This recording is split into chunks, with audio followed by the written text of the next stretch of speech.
everyone, what's going on? I am Rob here on the Howling Hour, and I'm here at Knott's Berry Farm today to do. This is the first year they're doing this, which is like behind the fog for Knott's Scary Farm. So it's just like kind of like a behind the scenes tour of a couple of mazes. I think we're doing 3 mazes today. So it's really cool. I'm here with Michael from Hollow Thrill. So that's there. He's back there dancing. You see him dancing back there. We're gonna be here all day. We're troopers. We're gonna be here from morning till nighttime to Scary Farm. We're gonna have a great time. We're doing the buffet. We're gonna have a blast.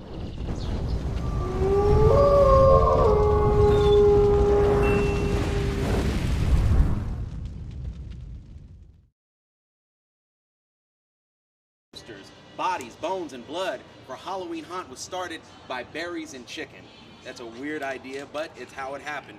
Knott's Berry Farm was never envisioned to be a theme park, but as time rolled on, people showed up to get the boysenberries and the chicken. Walter, not being the history buff that he was, actually went around and just started adding things to Knott's Berry Farm just to hold over the patrons until they got their chicken dinners. Now, almost every single building inside of Ghost Town is an actual building from a real ghost town somewhere in America. We'll go over that more later, okay? But that's the brief history of how all of this got started. Haunt started in 1973, and so far we've had 49 haunt seasons. Next year will be our 50th. We had to skip 1 year for a reason. We were all there, okay? We were all there. We know why we had to skip a year. But that's essentially how all of this got started. One intuitive man took one strain of brand new berries from a man named Rudolph Boysen, who was a little impatient, and so that's why the boysenberry didn't really grow for him. Walter Knott knew that, okay, you got to give berries a little more time. Some berries take sometimes years to actually bear fruit. So Walter was more patient, and after about a year's worth of tender care, the berry plants provided themselves a delicious berry. Does anybody actually know what a boysenberry is a crossbreed of? Does anybody know? Raspberry, blackberry, and a loganberry. A triple crossbreed, yeah.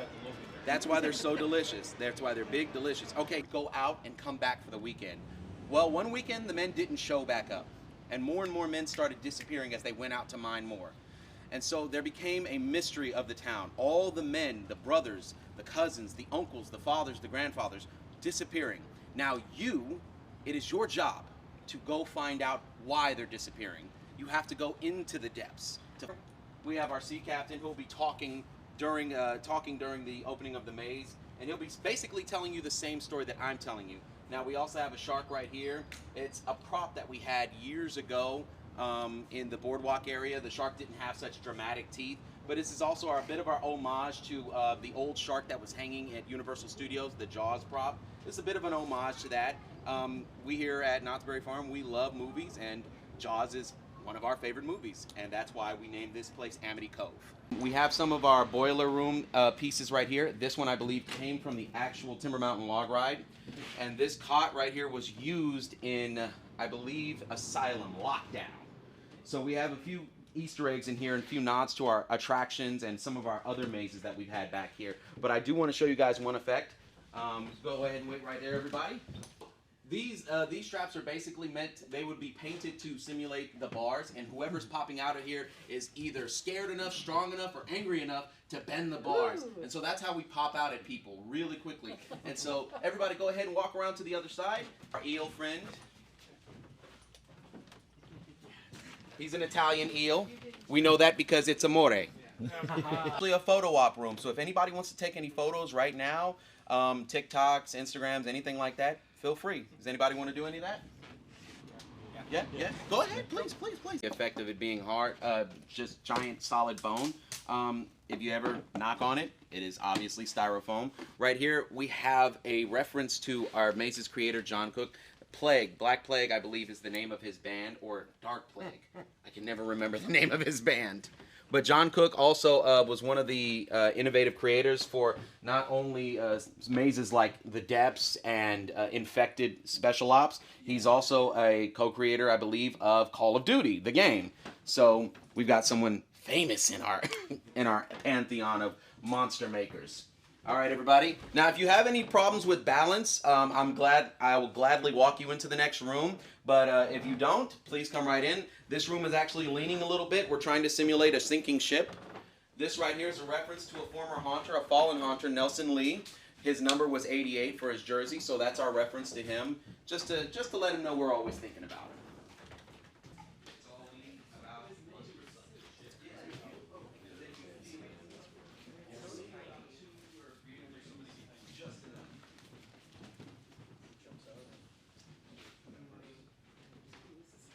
We have to keep them slightly covered. Fog machines do produce a lot of heat, so we can't keep them covered all the way. Even the fog machine boxes out on ghost town streets, those have superb vents in them, so that way they don't overheat too much. Now, the reason why the fog in this room stays right around here is because we actually, on ghost town streets, we have to heat the fog to get it to be more hazy and float out into the air. This fog isn't heated as much, so that way the fog still rises, but just enough, so that way it's not flying in your face and you can't see anything. And also, the effect when people have ground fog, that's when the fog is chilled before it comes out of the nozzle. So there are various ways you can heat fog that'll give you a different effect every single time. You've got haze, you've got mid fog, and you've got floor fog. And so that's a simple effect we have. Now right here, we have our first official monster victim of this maze. This creature is not quite a siren, not a vampire or anything like that, but this is a warning to the other creatures of the sea that what lies in the depths won't hesitate to destroy you. And this anchor is supposed to be the anchor from the sunken ship we just walked out of. Take a look at this right here. This is a good homage to one of our favorite films here at Knott's Berry Farm, Indiana Jones, and the Temple of Doom. We have a few homages of that in here, and I also want you guys to look around. It's a little bit of an inside joke. These are meant to look like the ruins that you would buy at Petco and put in your fish tank. Yeah, it's a little bit of an inside joke, and in the dark you can't really tell how brightly colored they always are. But with the lights on, it's a nice little joke that we go, we're in a fish tank. Piece smacked off before, so we simply just had to cut a piece off. Carve a new piece, and then glue it back on, replaster, repaint it. So it's a very simple thing. We can actually do that in a matter of hours. There are certain things in here that get destroyed on a nightly basis. We can fix them in a matter of hours. Now this is a small reference to Creature of the Black Lagoon. It looks just like the creature. You got to add a reference to the Creature of the Black Lagoon in a maze like this. That's why all of our technical staff, they usually in the daytime wear blue. But at night for Haunt, we dress them in all black so they can more easily disappear into the shadows. Ooh, mysterious. Okay, welcome to the Mermaid's Grotto, everybody. Now, this room is supposed to be just a mermaid grotto. We've got these nice little fancy seaweed things around here. We actually had a lot of these just sitting in our warehouse. We would use these during springtime in the boardwalk area to decorate things, and we would also do that around the Christmas times too. We would decorate with seaweed and things like that because it's next to the ocean. So, it'd be a little weird to have just wreaths and Christmas trees everywhere, even though I live in Long Beach and there's never any seaweed decorations. It's always wreaths and Christmas trees. Now, right here we have the area where you'd see some of the mermaids. There's actually a sliding seat right there. So the mermaids don't have to run to you. Mermaids can't run. They don't got legs. So they'll be sitting on a sliding seat and they'll smoothly slide over to you so they can get you. And right there, we have a mermaid's tail. This mermaid tail will be moving in the middle of the night. It's actually an animatronic. It'll be moving so that way it'll basically look like a mermaid is just sitting in the grotto, waving its tail at you, beckoning you to come in. There'll also be a siren song playing in here as well, along with some crunchy sound effects. Gross. All right, if anybody wants to take any more pictures, selfies with the octopus, you are free to do that. Or has everybody gotten all the pictures they wanted? Normally people take more pictures. Okay. And move and sway like a real pirate ship. It's because it's on hydraulic gimbals that'll cause it to rock back and forth. Now it only rocks back and forth about an inch or two. But because most people aren't expecting it, the effect really throws people off and they'll be falling all over the place. Hilarious to watch. Sea and Destruction. Captain Cthulhu wears a character in a squid mask. It's also a bit of an homage to Davy Jones from Pirates of the Caribbean. And there's also a sea witch in here, which is also an homage to Davy Jones and Teodoma from Pirates of the Caribbean too. We couldn't resist. If we're doing a maze about giant octopuses and pirates, might as well make a Pirates of the Caribbean reference. And inside this room, we have a few pieces from other mazes. We have all the silverware and gold in here is actually from a maze we had called the Inquisition.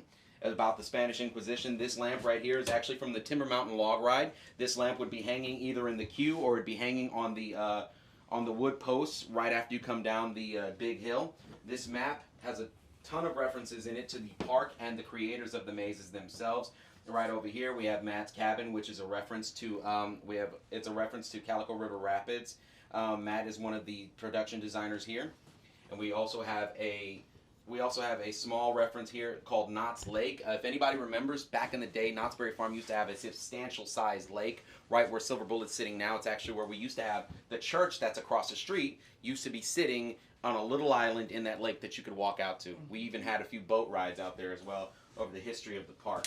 So this room is just filled with tons and tons of references. Even our sand aisle right here is not filled with sand. Just sand, it's filled with water because it would be submerged underwater for decades and decades. So that's the captain's quarters. It's a tight room, I know, but we do that so that way you come from this big room and then you have to get squeezed down slower and slower into this smaller space. It gives you more of a sense of foreboding, as if things are going terribly wrong. In a big room, you can run and hide. The smaller a space gets, you start to panic a little more. So that's a psychological thing we do to get you. All right, everybody, this is Bruce. Bruce is here to remind you that fish are friends, not food. There we go. Now, does anybody know where we got the name Bruce from? Finding Nemo. Finding Nemo and Jaws. Oh, damn it. Jaws. We got the name Bruce from Jaws. The animatronic shark in Jaws famously didn't work all that much. But because it was a shark, and shark is an old term that people use for lawyers, Steven Spielberg felt it necessary to name the shark after his lawyer. His lawyer's name was, of course, Leonard. No, I'm just kidding. His lawyer's name was Bruce. So as an homage to that, and as the town is called Amity Cove, we had to have another homage to Jaws. Now this is an animatronic. He'll actually slide out. This whole section will be filled with smoke. Bruce will slide out and start chomping at you. Now this was an effect that we built here as well. Someone sculpted Bruce, cast him, covered him in a nice shiny lacquer, and basically doused him in all kinds of silicone blood. It's all hangy and drippy and nasty. And even sometimes when you come out, you'll have a small water effect that'll make you go, ooh, what's on me? Get it off. So Bruce is one of our favorite animatronics here. He's my favorite animatronic here, at least. Hopefully when they're all done with Bruce, I can take him home. Just kidding. If anybody wants to take any pictures of Bruce, you can go ahead.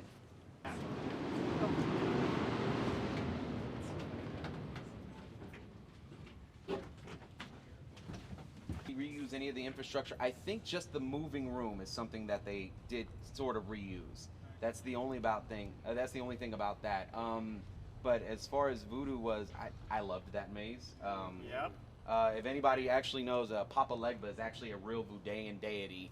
Papa Legba is the guardian of the crossroads. So if you need anything in your life, you must pray to Papa Legba in the tradition of voodoo. Guardian of the crossroads. If you need anything new, influential in your life, you must give an offering to Papa Legba. And it's never. I studied voodoo when I was traveling about the country. Voodoo is actually not a bad religion. It's actually a religion that's meant to support community and self-worth, self-help, things like that. You're not actually supposed to do anything bad in the Voodooan religion, or else it'll come back to you tenfold. Do so. Take a picture of it, with it. Okay, welcome to Dark Entities, everybody. Now, there's a reference to me in this maze. There's a reference. This is actually a new one, P425. It's actually got the names of all of our tour guides and our director for this, Jeff Tucker. If anybody is a real huge fan of Haunt, you know who Jeff Tucker is. The storyline behind this maze, and sorry, see, the screams are already happening. They're like, no, don't tell us. It's too scary. So this maze is created by Gus Kruger. The storyline behind this maze is you're on a spaceship called the Shroud, and they come across an alien artifact. Now, of course, scientists don't science when they're in space, because nobody can hear you scream when you're in space. So the first thing they do is come into direct contact with this alien artifact. Then it infects them and mutates their genes.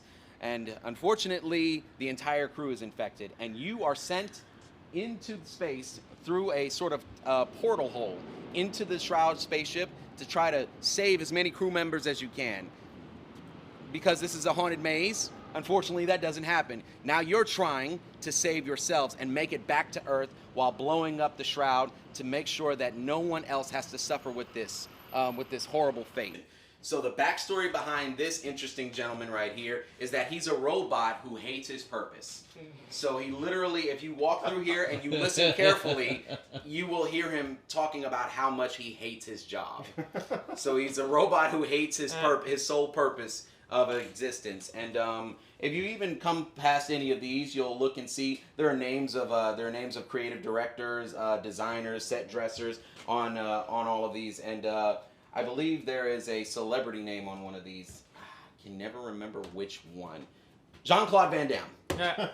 It's Jean-Claude Van Damme. I always think, which 80s superstar is it? Is it Schwarzenegger or is it, which one?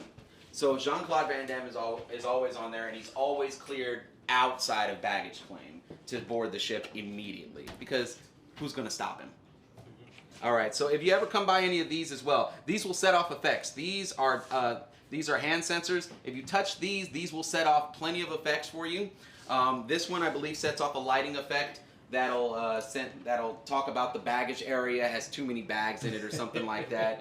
He puts some ridiculous nods in there. I think Gus hates the airport, really. We have another one right here. This sensor will trigger the robot to tell you to keep moving, keep moving.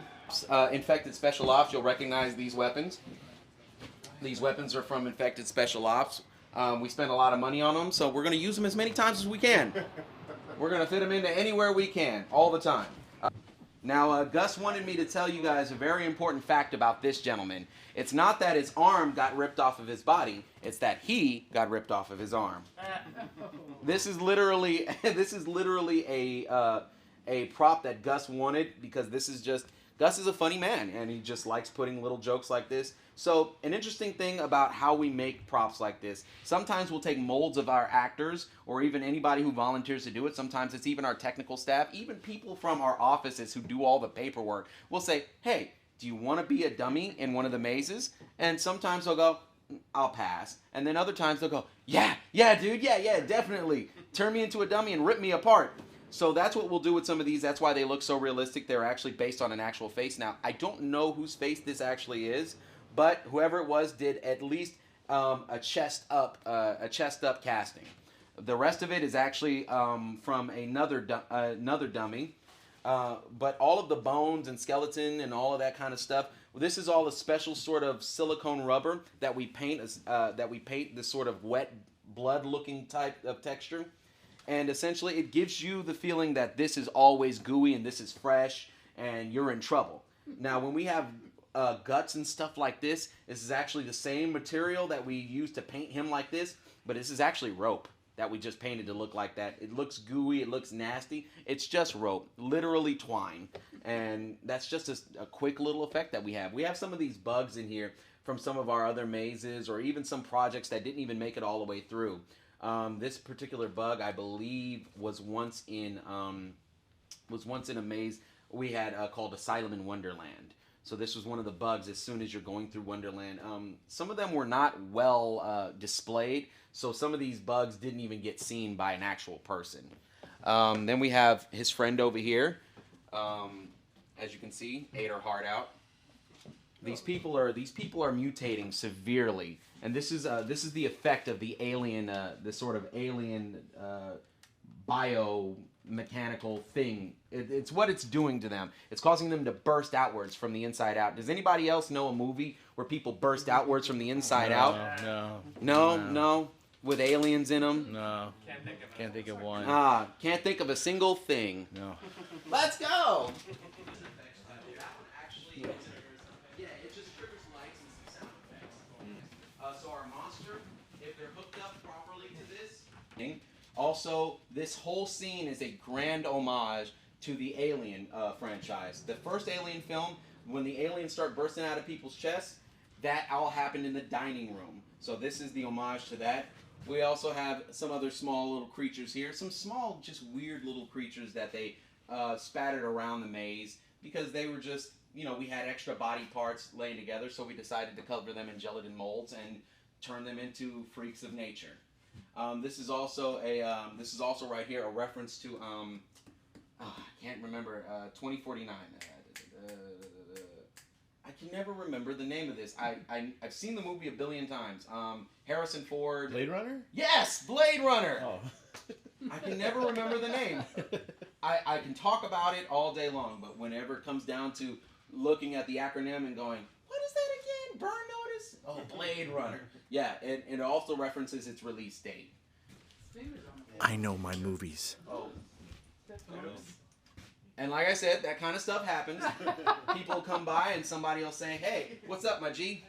And they'll slap a finger off them. This happens all the time. When we go into Origins, we'll see a giant hand in there. That happens all the time with the giant hand. People slap the fingers off. We have a few of these bays that will basically be video projections with some of our actors, Mackenzie, Rissy, Richard, Christian Vitters. Christian Vitters is one of our former, I think he's still one of our stunt members. Christian Vitters actually played for the Oakland A's. So I thought that was really cool when I first met him. He was like, hey, I'm Christian. I used to play for the Oakland A's. Now I'm on the stunt team here. I'm like, huh? How do you go from being a celebrity and then just being a stunt man here? And he's like, I didn't like baseball anymore. I was like, okay, I guess so. So yeah, you'll have videos of people. Christian Vitters is, I believe, in this one. And this one, I believe, is Rissy Dollins. And you can find Rissy all over the park. She's in various videos for Mesmer, and I believe she's in a video for the Grimoire as well. Some of our eventual references to Star Wars and Star Trek. The sleeping bays, people's personal offices. Now, once again, if anybody wants to take any pictures in this room, feel free. Feel free. Now, this room is the goriest room in the maze, and this particular creature is also animated right here. You've got some mutant alien baby things behind you. But I think the funniest thing about this room, if you can think of anything in this room being funny, is that this particular android, in the beginning of the maze, the first android hates its purpose. This android is endlessly optimistic. You can hear this android going, it's okay, you'll be all right, we'll fix this. And I just think that's hilarious that this android, even though this person is, there's no saving him, the android's like, I think it's just a flesh wound. You'll be fine. Now, the way we achieve these effects is, once again, the silicone-based sort of blood that we make. But all of these right here, this is just all old wiring, garden hoses, things like that. They create definitely good-looking blood effects. And for some of these guts right here, we use rope, and we'll just sort of untwine it a little bit, then dip it all into the blood substance that we're going to use. And then basically when we pull it out, it looks all ratty and tattered like beaten up guts. We like that. This character you'll see hanging up right here was actually the original costume design for the monsters, the final monsters, but the costumes were too heavy, too cumbersome to work in. That's working out. Alright, this room right here is a good one to stop in. Here, I'm going to slip on ahead of everybody. Excuse me. Let's get it. Oh, we got to fix that again. Always live characters and animatronics, but a very effective thing we can use is puppets. Weird looking puppets. That'll just pop out, move slowly and smoothly enough that'll just scare people. Now this particular puppet's on a gimbal, so I can move it around to all three of the boo holes. And this puppet was actually used first, I believe, in Dominion of the Damned. It's actually another creature that was an animatronic that they turned into a puppet. Like much of the things that you see covering the Death Star, Millennium Falcon, or even in the Nostromo on Alien, those things are just usually household objects that they'll paint various colors to make them look like they're space age. Now behind you, Gus also wanted me to point out that this guy wasn't killed by the aliens. This guy was killed because he didn't follow OSHA regulations. He did not tether himself to something while he was up on the high crawls. This gentleman right here, he is beginning to suffer from the effects, but he's actually been disemboweled by one of the monsters that's roaming about the ship. Most likely this big ugly spider thing. which is a reuse not from a maze, but actually from a ride that had a haunt layover called Black Widow's Cavern. I hated that one. Don't like spiders. Nope. Nope. Yep, I feel that.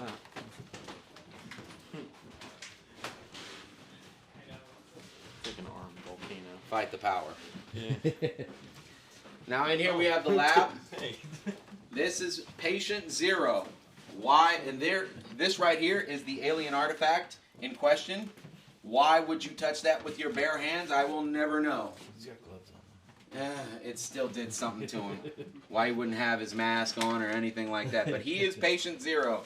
And this is what a fully mutated human being will eventually look like. It's cute. Nasty. Is that the same design that was hanging from the Yes. ceiling? Same exact design. Just the costumes are too big and cumbersome. Welcome to the Captain's Bay. As you can see, the captain and the co-pilot are not doing so well. This is also a photo op space. If anybody wants to take any photos in the captain's chair, please be my guest. But this particular room has some very, very good references to not only Gus, but his family history. Right here, instead of having a HAL 5000 or a HAL 9000 from 2001: A Space Odyssey, we have a Gus 5000 right there. This room also has a few references to Gus's father. Gus's father would write short stories for a science fiction horror magazine that he created, and Gus's father also helped start the first Comic-Con. So this whole room is filled with references to that, with there being references to just sci-fi and space altogether. So if there's anything that we can put in these mazes, go on in. If there's anything we can put in these mazes, we do. Now this is not the final room, but this is the room where you get to see some of the most drastic mutations of our crew members. Now, here's another thing I do want to point out about this maze. If you go ahead and you look up, you look around you, you see we have these sunlights, and then we have the sunroof lights, then we also have these regular lights right here, right? There's almost no other actual lighting in this maze other than what's provided to you via the theming of the ship. This maze is almost completely lit with ambiance lighting from the ship itself. There are no parkans or lecos in here. We do have some struts set up for other mazes that used to be in here to hang lighting and sound effect grids from. But other than that, this maze is almost completely lit with just the lighting they've built into the set to help better simulate that you are in the ship. Animatronic, we finally made it back to Earth. You can tell by the color change. The ship is gray and orange. Earth is green and tan, much like the surface of our planet. We've made it back to Earth. We think we've saved the day, but unfortunately, we have not. Oh my God. We have not saved the day. And we called this animatronic because we all love this guy so much, we all call him Cutie. He is an animatronic. All he does is he swings his arm forward, and that's about it. But there'll be flashing lights, smoke effects, and some water blasting effects that'll make it look like he's moving much faster than he is, when in reality, all he's doing is and just swinging his head back and forth. That's it. Maze. Now, some of the mazes that have been in this room have been mazes like Doll Factory, Pinocchio Unstrung, so, you know, back-to-back doll-themed mazes, but now we have Origins. The story behind this maze is, like I said, the one that organically came up around the park. See, Sarah Marshall is the Green Witch, and her transformation into the Green Witch cursed the people of Calico. And you get to walk through seeing her trial as she's condemned for the crime of witchcraft in the Old West. And so, as she's being condemned for the crime of witchcraft, she then begins her transformation from a beautiful woman to the terrible Green Witch. And she curses the people of Calico that in the bathing of the moonlight, they will turn into the monsters that they truly are on the inside. The dead will rise from Boot Hill, and the town of Calico streets will run red with blood and be choked by the smoke and fog of the underworld. That is the story of the Green Witch, Sarah Marshall, and that's why Haunt is always connected in some way, shape, or form back to her story. Oh, there he is. Guilty, where you belong. Friends, Romans, tour guests, lend me your ears. This is where they condemned Sarah Marshall to the hangman's noose. So this is our first room to simulate the Calico courthouse that we have down the way. Judge Roy Beans. Now, Judge Roy Beans is one of our small little factions that basically, if you're a huge fan of Knots, you know exactly where Judge Roy Beans is. It's right next to the Stagecoach Ride. We have some references to the Stagecoach Ride in here. That right there is actually a Stagecoach costume. Our Stagecoach operators are given that costume right there. We also have a few characters in here that are dressed. This costume in particular, you don't see out until Christmas time. And that's a small nod to the fact that this room becomes Santa's cabin in Christmas time. Just a small little sort of weird nod to that. Put Santa on trial? Yeah, of course, all the time. He's breaking into all these people's houses. Wow. That's right. Yeah, it's not cool, man. At least he's leaving presents, but he's eating my cookies. You can see this little sticker right here. Because they're about to change the lights. The techs know we're going to be in here today, so they just set that up so that way. Yeah. And let the bar go, and people think the bar's about to fall out at them. That's a tremendously good scare tactic. Plus, we have these little hidey holes right here. The guys can reach through. They can even burst out of this door, come out here, and come and get you. That's one superb way we use to scare people, to scare the pants off them like that. Then we've got these bodies around too. It's a distraction tactic. While you're staring at these awful, gory, bloody bodies, we're skulking around the room. We're scoping out our prey. That's a distraction tactic. We love doing that, especially when we create these big, expensive sets. That's another distraction tactic, because you're looking at, ooh, they built that in here? Ooh, my goodness. Boom, we get you again. So it's all for a purpose.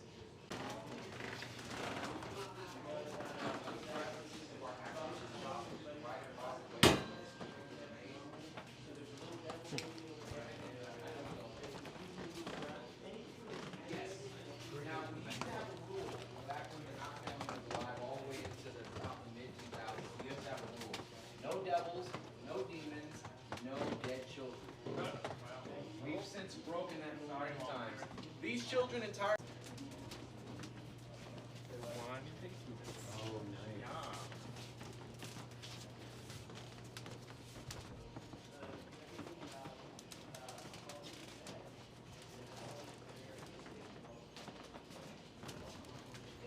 Alright, so this is also a photo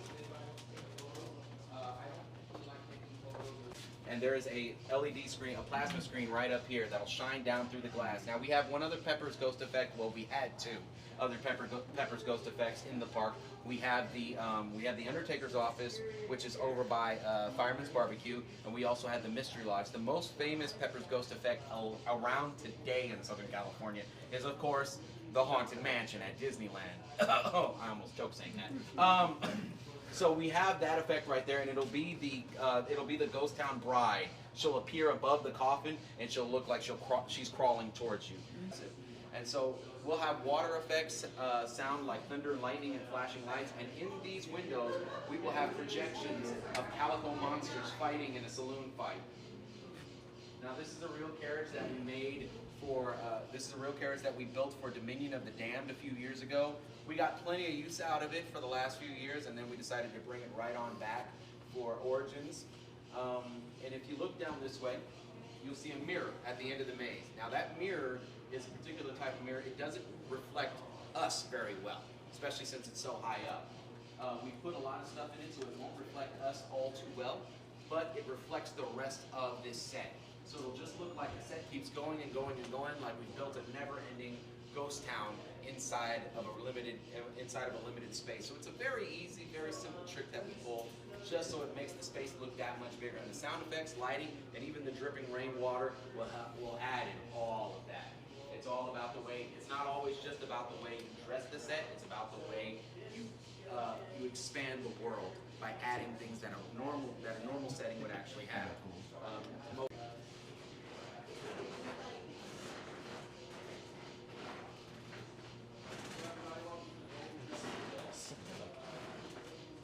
Where's the there's a mirror? Oh yeah, I see that. And a mirror. I guess the effect would work better with dimmed lights. Yeah. So we have here the Golden Trails Hotel. We've used a lot of old props and set pieces, but some of these actual props and set pieces come out of the actual buildings of Calico. So when we restore some of the buildings, we put in new set pieces. This fireplace was actually in the Golden Trails Hotel. These bird cages were all at one point in dress shops, things like that. These clocks, we oftentimes get them from garage sales and things like that. But we get a lot of old stuff from a lot of old estate sales, like that grandfather clock behind you has been in more than one thing. It was in Pinocchio Unstrung. It was also in Doll Factory. It's been in Dominion of the Damned, not Asylum. It was in Asylum in Wonderland, and we've had it a long time. Wrap it up, we've had it a long time. But this particular room allows you to look into the mad mind of Sarah Marshall. We have a baby who's been cursed behind you to become a demon baby. Sarah Marshall has killed the baby's mother, as you can see right here. Now, we kept this scene because it is a tender subject. We kept this scene not as bloody and gruesome as it could have been. Now, there's actually a lot of things in this maze that aren't as bloody and gruesome as they could have been. We're harkening back to some of the old roots of Haunt. Haunt didn't really have a lot of blood and guts going around everywhere. Haunt stuck to some basic scare tactics, just monsters and darkness. And this is also a video projection mirror. We will see Sarah Marshall screaming. So we have some of Sarah Marshall's swords hanging right here, just hanging out. Now these particular characters actually are used with some costume from the hanging. Ah, yeah. Anybody here ever seen the hanging? Yep. Yep. They're used with some costumes that we used in the hanging. This is a simple costume, but they're very, very tough. They have to be able to go through all the stunts and fake blood and stuff like this, and especially these guys right here. These are perfect costumes because people are going to walk by them and they're going to grab them and slap them and start pulling on them and shaking them and stuff like that. And that's why this tree is also reinforced. There's a steel beam inside that tree. So that's why these guys right here are wearing hanging costumes and things. They're just hanging out. Things of that nature. And whose face is this one? This one is Mackenzie again. Ah! Oh, Mackenzie. And who's this one? This one is, I believe, might be Rissy. That one might be Rissy. We have some of our characters who do things, who will basically just come in and the shop will ask them, hey, can you do a face mold? They've never asked me. You know, I think it's just, I'm just too pretty. Just too pretty. We're going to go into a dark. We won't be able to see the rod that's holding it up. She's getting everybody. She's getting everyone. She's getting everybody. Is that right?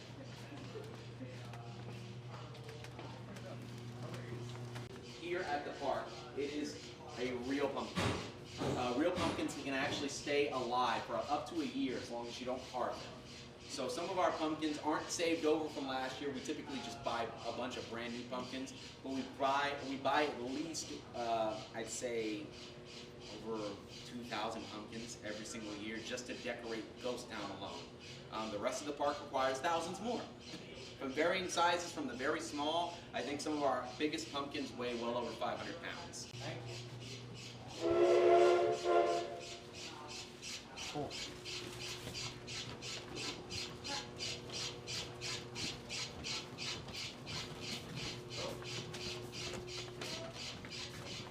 She can survive the townsfolk of Calico, and she can try to grow her power. Now that creature right there is actually is a recast of an original Haunt monster mold that we had laying in the storage area. Now you can still see the big creature roaming around Haunt, but it's a more updated mold for the monster. We recasted that from the original mold. Now all of these skeletons and gooey things you can see in here, they're actually from a maze we used to have where Pumpkin Eater is today, called Slaughterhouse.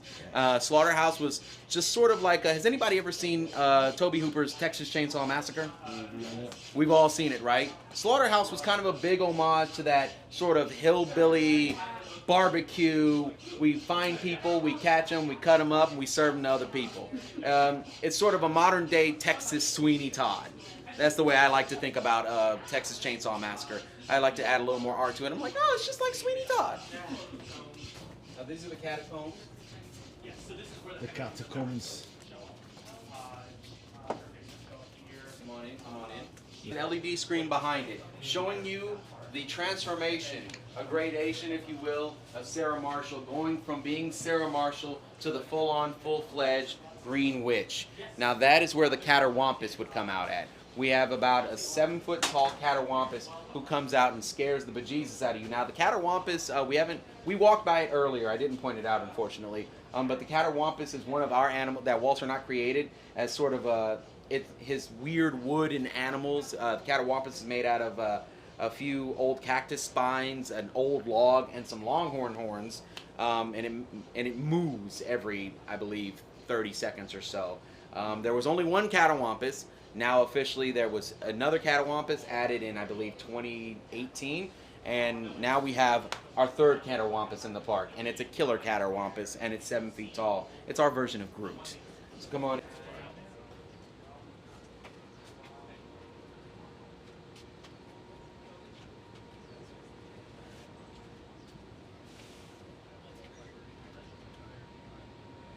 If anybody's ever been into the mine ride when it was My Bloody Clementine, Oh, yeah. This is My Bloody Clementine. This is actually based off of Jeff Tucker's daughter. We're some sick people around here. Okay. My Bloody Clementine was starred Jeff Tucker's daughter and was voiced by her as well. This is the actual Bloody Clementine dress. And we have another body. This one wasn't hung up a few days ago. That one's a newer one.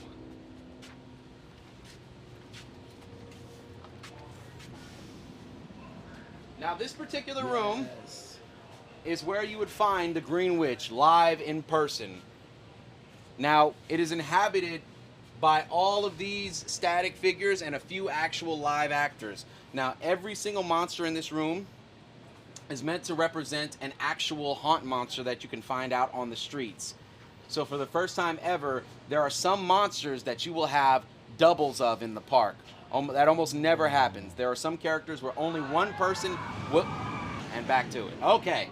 So we make do with all the space we have, like I said. But there are some creatures out there where another person has never, ever, ever played that character. Some of these monsters were created by the people who play them. So the makeup patterns, even the costumings were created by the people who play them. So whenever you see a very unique character out on Ghost Town streets, it's very likely that that person, that costume, that monster was their brainchild, and it is carried over into the Knott's Berry Farm lore for haunt.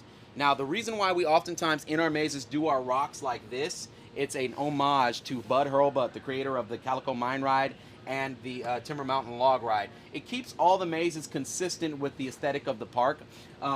With our two attractions, the Mine Ride and the Log Ride, they use chicken wire and gunite to create the effect of the rocks being jagged and smooth in certain places. In nature, you don't really find a whole lot of rocks like this unless there's a lot of water in an area.